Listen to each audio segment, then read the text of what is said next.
અમરેલી જિલ્લાના લીલિયાના મોટા સલડી ગામે ગ્રામ પંચાયત ચૂંટણીને લઈને ચાલી રહેલ મનદુખને લઈ બે જૂથ વચ્ચે મારામારી. બંને જૂથના કુલ 28 વ્યક્તિઓ સામે પોલીસ ફરિયાદ નોંધાઈ.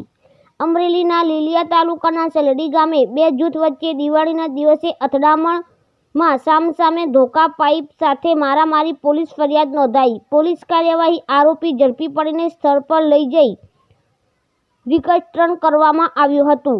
રિપોર્ટર સફરાજ ખોખર, અમરેલી.